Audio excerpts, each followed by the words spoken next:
Hello my delectable little nutter butters, just a quick note to say I'm still new to this and I would appreciate any advice, kind or critical, but with that out the way, let's get on to the video.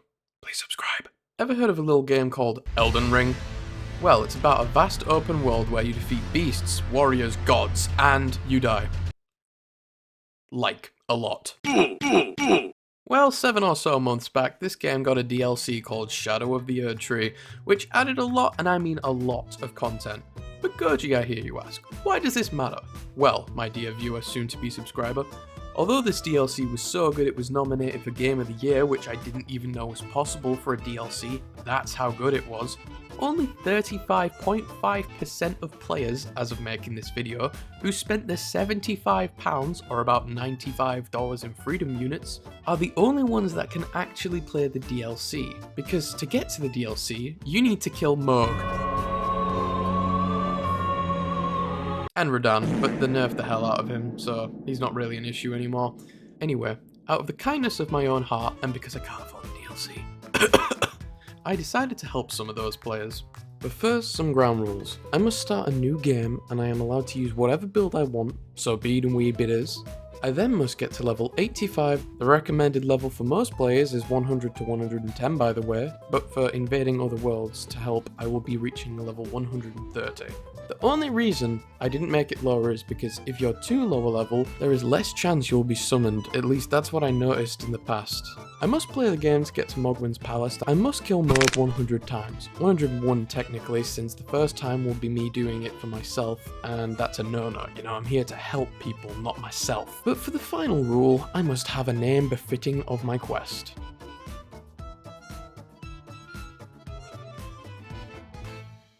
I started off by killing the Grafted Scion, which I don't even know how I did that lol. I haven't played this game in 5 months. Then, after I jumped off a cliff, I awoke and collected Torrent and bolted to get the Wondrous Physic. I'm trying to get to Mohg's palace pretty quick since this challenge will take a lot of time anyway, and taking a ton of time in the beginning probably won't help. Then I rested out of grace and with some movie magic woke up in Greyhold's Dragonborrow. And after setting foot in a new land, I decided to pillage the right side of the Dectus medallion. Sorry, it's in the genes. Then I shanked up a giant elderly salamander for redeeming a few great runes which once retrieved, I used to get to the sufficient level to start killing some bosses. And yes, I know I don't need to kill most of these bosses. It just feels wrong to not kill them, you know? Like it's a birthright for all Elden Ring players. So I killed Margit.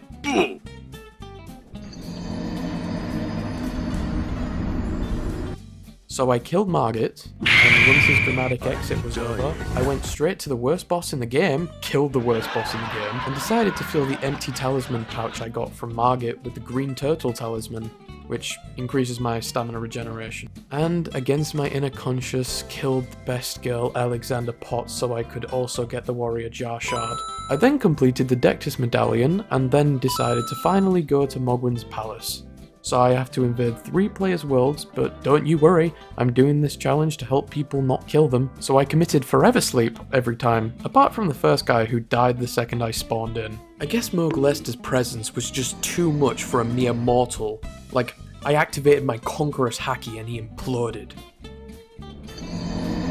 When I returned to White Mask Vare, he started to yap and yap, till he sent me to dip a cheesecloth in some red Kool-Aid, and once I instant transitioned to the Kool-Aid dispenser and back, Varo then used the whooshy fingerhold on me.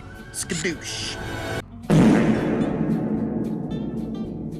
Making me wake up in the spirit realm where I bullied an overgrown turkey with a bow and arrow till I was high enough level to enter Hogwarts and roam the halls till I came across and killed a ginger dog. Honestly, putting that one down is probably a mercy. Poor ginger bastard. Then I beat up Gandalf the Grey. Yep, that's me. You're probably wondering how I ended up in this situation. But as we all know, Gandalf the Grey turns into Gandalf the White, but I don't really care and send him to the Shadow Realm. And finally, making it to the Grand Dectus, skipping the cutscene in the process accidentally.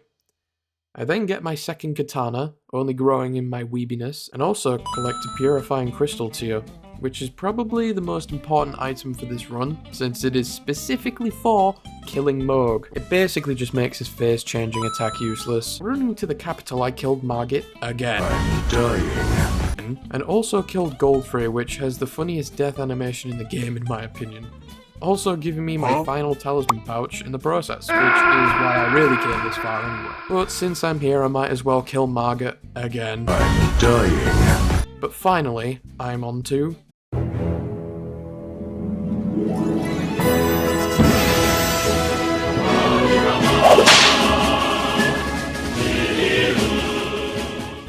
Mohg, which I proceeded to defeat very, very easily since I'm so good at the game. First try.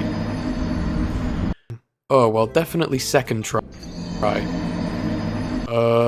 Since this is going to be such a long challenge, I decided to sightsee, you know, take a little break, and happened to stumble across more weapon upgrades. Also decided to kill Radahn for some stress relief, which also gave me access to Gotham City. After cosplaying Batman and doing some parkour, I then got to a corpse where I ripped the black wet blade from his cold dead little grippers. Then I went to get the Mimic Tear. Did you really think that I was gonna get the Mimic Tear? Do I look like a coward to you? Nah, the Lord of Blood must only be defeated with the only thing that makes sense, a bleed build, which I am now done making after I reach level 85 by bullying the giant chicken again. The fight was close because this guy loves throwing blood everywhere. Where is he getting this blood from, by the way? Is he making it, or is it his blood? If it is his blood, why doesn't he take damage from throwing gallons of the blood everywhere? Regardless, I have fought him so many times that dodging him was easy, but after dodging one more overhead strike, I finally got the last bleed proc on him, killing him. Only 5 hours or so into my run, may I add, but our journey isn't even 1% done yet. I gotta kill this guy 100 more times. And it'll be harder since summoning people to help increases the boss's health and damage by 25% or so per each person summoned. So I abused the overgrown penguin again till I was level 130, which I noticed got me to be summoned more than when I was a lower level. And I was also doing the entire Millicent questline to get the rotten winged sword insignia. God, that is a mouthful. And killed Pyramid Head and a couple of Call of Duty Hellhounds to get the Lord of Blood's Exaltation, which increases damage when something bleeds within your vicinity. Okay now, my build is finally finished, and I was ready. And it only took me 20 seconds to be summoned by Guts. I also managed to kill Mohg first try, so I was off to a good start. Now I'm not going to tell you about every single time I was summoned to another world, since that would be boring and make this video 2 or so hours long. I will show you a 3 or so second clip of all of my kills whilst talking about the struggles this run presented to me. And let's start off with talking about summoning time. Like, this was by far the biggest hurdle in the challenge. My average wait time was 14 minutes. And my shortest was actually the first time, which was about 15 to 20 seconds. But I don't think it's an issue with the people looking for help, or with too many people crowding the summoning pool, because there were times where I wouldn't be summoned for like 40 minutes plus, and then there were times where I'd be summoned 5 times in like 15 minutes. I think it might be an issue with the game showing me to players looking for help, which could probably be fixed. And to prove my point that I took way too long waiting for players, I'm gonna ask you to take a guess at how long it took me after starting to help other players to finish the challenge. Well, you were wrong. It was 37 hours of just waiting to be summoned. 37 hours! And only about 3 of those hours were me actually fighting. But if you remember to take out the 2.5 hours of fighting that I did, then technically I waited 35 hours. Also known as 1.45 days of just sitting there. I was watching YouTube between summons and I was beginning to genuinely think I was losing my mind waiting, which is why I think it earned the title for the most boring Elden Ring challenge to ever exist. Unless there's a person who has even more time on their hands than I do, and has the patience of a god, because I would go sometimes 40 minutes just sitting there doing nothing and I was barely able to get as far as I did. I genuinely considered giving up at least 7 times. But then who would help the poor players who can't reach the DLC? But aside from the struggles with this challenge, something I actually enjoyed was that I put more thought into how many people were struggling to defeat him. And it may shock you to hear this, but it took me 5 hours to defeat Mohg the first time I ever killed him, way back when Elden Ring first released. And it isn't because I was a noob to Souls-likes either, like, it took me 5.5 hours to kill Ishin the Sword Sen, and he is a considerably harder boss, and only 2 hours or so to kill Melania. But now I've defeated Mohg at least a dozen times every single day for a week or something. I struggle to remember why I found him so difficult to defeat, but I remember that for every player I joined to help, I was once where they were, except I was way too stubborn when to ask for help. And I also refused the easy way out by using the Mimic tier, only accepting to kill him with just my swords. Well, I just talked about a lot. How many kills are we on? Only 40? 40? No, I gotta speed this up. Just show like 25 at once or something. There we go.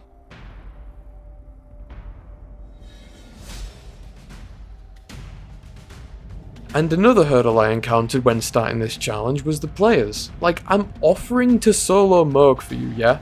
And I get you want to help, but if you summoned me, it's for one of two reasons. Either you can't beat him and you just want to get past him so you can have fun again, you're lazy and you didn't even try fight him before summoning me, which happens a strangely large amount of times, like at least 30 of the 100 kills that I got. And I know this because I have to watch the cutscene every single time, to the point where I started reciting it with Mohg every single time I watched his stupid cutscene. I mean, come on, at least try before asking for help. Like, what's the point in fighting a boss if you don't actually try and you just summon a guy who you know can defeat him? And whilst I'm here, I might as well talk about my favourite people that summoned me due to either them letting me kill them instantly and not getting in the way and not dying, or if they managed to make me laugh.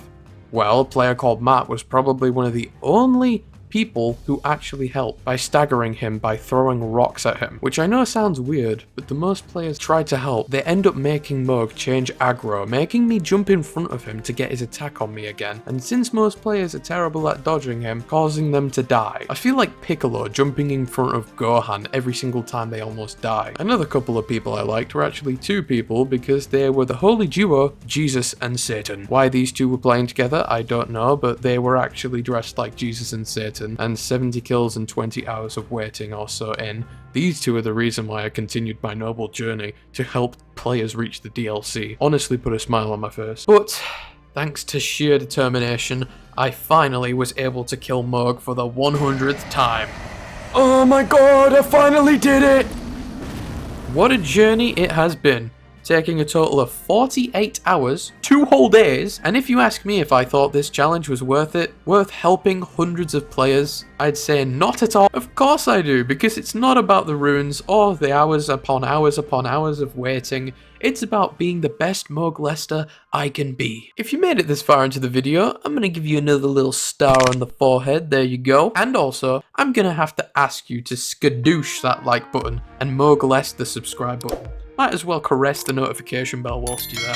And I'm gonna try and upload more, like maybe every 2 weeks or so, or more if I can get the hang of YouTubing, I guess. So if you have any advice for making videos faster, I desperately need it. Please, I'm begging you, tell me in the comments. But until next time, goodbye.